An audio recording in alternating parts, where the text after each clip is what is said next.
तो नमस्कार दोस्तों, मैं सुधा मिश्रा कैलिबर अड्डा पर एक बार फिर आप सबका स्वागत है। हम सब पढ़ रहे थे हिंदी में हमारा टॉपिक चल रहा था वाक्यांश के लिए एक शब्द।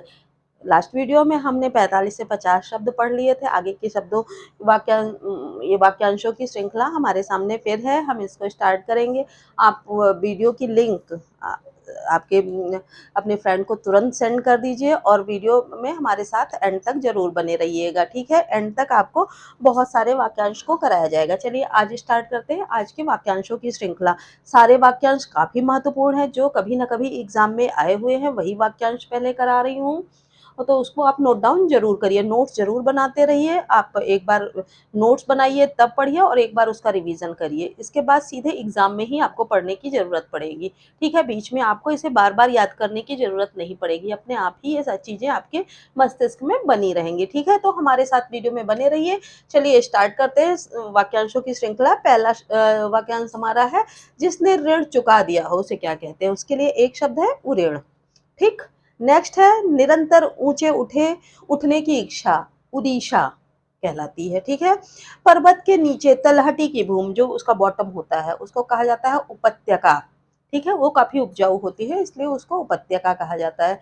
ऊंचे स्वर में उच्चारण किया हुआ, ऊर्ध्वोच्चारित, ठीक है। अगर दिख नहीं रहा हो तो बड़े अक्षर में लिख देती हूँ, ऊर्ध्वोच्चारित, ठीक। ये है। नेक्स्ट हमारा है, जो परीक्षा में पास हो गया हो, उत्तीर्ण। जो उदार वृत्ति का हो, उदार चेता, ठीक। नेक्स्ट है, जिसका हृदय उदार हो, उदार हृदय या उदार हृदयी भी इसको कह सकते हैं। नेक्स्ट है, जो धरती फोड़ कर जन्मता है, उद्रिज उसको कहा जाता है। जो छाती या पेट के बल चलता हो, छाती या पेट के बल कौन चलता है, सांप चलता है, उसको क्या कहा जाता है, उरग या फिर सर्प। सांप को सर्प कहा ही जाता है।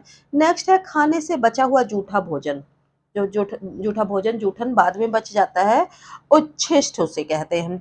जिसका उल्लेख किया गया हो, जो कहीं मतलब जिसको लिखा गया हो, उसे कहते हैं उल्लिखित। जिसका जन्म गर्मी में हुआ हो, उष्मज। ऊपर की ओर जाने वाला, ऊर्ध्वगामी। और जो किए जाने या करने योग्य हो, करणीय। सुंदर व बड़े बालों वाली स्त्री, केशिनी, ठीक है। नेक्स्ट हमारा है, कान के नीचे लटकता हुआ कोमल भाग, ये पार्ट जो होता है उसको क्या कहते हैं, कर्णपाली, ठीक। नेक्स्ट है, जो कल्पना से परे हो, कल्पनातीत। नेक्स्ट, जो काल से परे हो, कालातीत। नेक्स्ट, जिस स्त्री की शादी ना हुई हो, कुमारी। और जिस पुरुष का विवाह ना हुआ हो, कुंवारा या कुमार, ठीक। नेक्स्ट हमारा आता है, जिसे कर्तव्य सूझ ना रहा हो, किंग कर्तव्य विमूढ़ कहते हैं, ठीक है। जो ऐसी शोक या किसी दुख के कारण उसकी ऐसी अवस्था हो गई हो कि वो समझ ना पा रहा हो कि उसे क्या कहना है, अब उसका कर्तव्य क्या है, मतलब उसे पर्टिकुलर सिचुएशन में क्या करना चाहिए, तो उसे कहते हैं किंग कर्तव्य विमूढ़। नेक्स्ट है, भय, भूख, प्यास आदि से घबराया हुआ, कातर या अधीर कहा जाता है। पद, आयु आदि के विचार से औरों की अपेक्षा छोटा जो हो, उसे कनिष्ठ कहते हैं। केश, बालों को सजाने संवारने का काम, केश विन्यास। ठीक अपने क्रम से आया हुआ, जो अपने क्रम से आता है उसे कहते हैं क्रमागत। अपनी इच्छा अनुसार सब कार्य करने वाला, इच्छाधारी। किसी चीज बात की इच्छा रखने वाला, इच्छुक। नेक्स्ट है, किसी घटनाओं का कालक्रम से किया गया वृत्त, इतिवृत्त कहते हैं उसे। नेक्स्ट है, इमारत के लिए या संबंधित, जो इमारत से संबंधित हो, इमारत यानी किसी की बिल्डिंग से, उसे कहते हैं इमारती। जो इच्छा के अधीन हो, उसे इच्छाधीन या ऐच्छिक कहते हैं, ठीक। नेक्स्ट, जिसकी इच्छा इच्छा की गई हो, जिसकी मतलब हम इच्छा रखते हो या अभिलाषा रखते हो, उसे कहते हैं इप्सित, ठीक है। ये हम हमारा करीब हो गया 60 शब्द हमने ये लिखे हम। अभी आप सॉरी 30 से 35 शब्द ही हुए हो, 30 से 35 वाक्यांश हुए होंगे। आप इसको नोट डाउन करिए, वीडियो में बने रहिए, अभी इतने ही वाक्यांश आपको और देने वाली हूँ, ठीक है। इसको नोट डाउन करिए आप।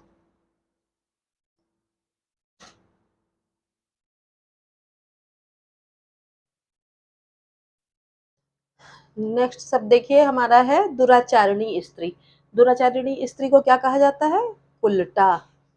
जो दूसरों की उन्नति देखकर जलता हो, जो व्यक्ति होता है दूसरों की उन्नति देखकर जलता है, उसे क्या कहते हैं? ईर्ष्यालु। दूसरों की उन्नति ना देख सकना ईर्ष्या कहलाता है। पूरब व पश्चिम के बीच की दिशा को ईशान कोण कहते हैं। ठीक है, वो ईशान कोण कहलाता है। काफी इंपॉर्टेंट है, कई बार एग्जाम में आया है।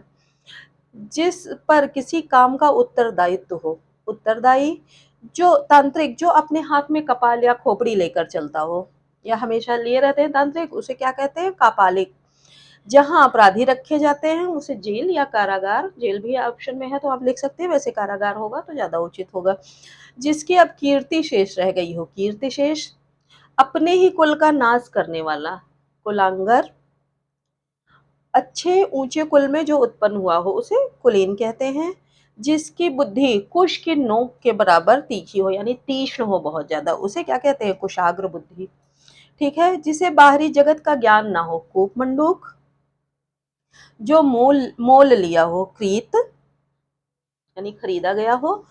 लाल कमल, ये भी काफी बार एग्जाम में आया, काफी इंपॉर्टेंट है। लाल कमल को कोकनत कहते हैं। किए हुए उपकार को भूल जाने वाला, कृतज्ञ। किए हुए उपकार को मानने वाला, कृतज्ञ। देखिए इसमें कंफ्यूज नहीं होइएगा, एक दूसरे का विलोम भी है, कृतज्ञ, कृतज्ञ और कृतज्ञ। ठीक है। अपने को धोखा देना, आत्मवंचना। अपने को धोखा देने वाला, जिस अपने आप को जो धोखा देने की प्रक्रिया होती है वो आत्मवंचना है। और जो व्यक्ति अपने आप को धोखा देता है उसे आत्मवंचक कहते हैं। दोनों में डिफरेंस देख लीजिए। ऊपर चढ़ने वाला आरोही, वैसे ही नीचे जाने वाला अवरोही। देख ली। नेक्स्ट है हमारा, कार्य को नए ढंग से करने की पद्धति, आधुनिकीकरण। जो इंद्रियों को वश में कर ले, इंद्रिय निग्रहवान। ठीक है। इतिहास जानने वाला, इतिहासकार। इंद्रियों पर विजय प्राप्त करने वाला, जितेंद्रिय। इंद्रियों से जो परे हो, इंद्रियाती। जो भूमि उपजाऊ हो, उर्वरा। जिसका उल्लेख करना आवश्यक हो, उल्लेखनीय, जो कि काफी इंपॉर्टेंट हो, ज्यादा जरूरी हो, जो सबको जानना आवश्यक हो, वो है उल्लेखनीय। जो ऊपर कहा गया हो, ऊपर की चीजें यानी कि उपर्युक्त। जो किसी नियम का पालन ना कर सके, उच्छृंखल। ठीक। उपकार करने वाला, उपकारी। ठीक। हमने बहुत सारे वाक्यांशों की श्रृंखला पढ़ ली। आज हमने करीब 60 से 65 शब्दों की वाक्यांशों की श्रृंखला पढ़ी। अब हमारे 100 से ऊपर वाक्यांश हो गए हैं। तो इसी तरह हमारे साथ चैनल पे बने रहिए, हम रोज नए वाक्यांशों की श्रृंखला आपके सामने लेकर आएंगे और आपको उनकी जानकारी देंगे। और साथ ही आपको कोई डाउट रह जाता है तो आप कमेंट सेक्शन में जरूर मेंशन करिएगा, आपके सारे डाउट क्लियर किए जाएंगे। और किसी तरह का कोई संशय रह जाता है, कोई और जानकारी आपको आवश्यक हो, तो वो भी कमेंट सेक्शन में जरूर मेंशन करिएगा। आपको वीडियो पसंद आया तो लाइक सब्सक्राइब शेयर भी जरूर करिए, फ्रेंड को जरूर शेयर करिए जो साथ में तैयारी कर रहे हैं उनको, और जो किसी भी कॉम्पिटिटिव एग्जाम की तैयारी कर रहे हैं, नहीं केवल आर ओ आर ओ, उसके अलावा किसी भी कॉम्पिटिटिव एग्जाम की तैयारी कर रहे हैं, हिंदी अवश्य आती है तो उनको भी ये वीडियो की लिंक जरूर शेयर करें। और पिछले वीडियो आप नहीं देख पाए हो तो हमारे कैलिबर अड्डा के प्लेलिस्ट में जाकर आर ओ स्पेशल के नाम से जो हमारा है, उसमें आप ओपन करके हिंदी के सारे सब्जेक्ट, जो जैसे अब मैं तत्सम तत्व पढ़ा चुकी हूँ, विलोम शब्द पढ़ा चुकी हूँ और पर्यायवाची पढ़ा चुकी हूँ, वो सारे शब्दों की श्रृंखला आप ले सकते हैं। उससे ज्यादा आपका उससे बाहर कहीं नहीं आने वाला है। तो आप वीडियो में हमारे साथ बने रहिए, हमारे चैनल के साथ बराबर बने रहिए, आपकी पूरी तैयारी कंप्लीट होगी। आपका ये लगभग 60 में से 40 नंबर पक्का होने वाला है। ठीक है। तो मिलते हैं नेक्स्ट वीडियो में और सारे वाक्यांशों के साथ, तब तक के लिए धन्यवाद।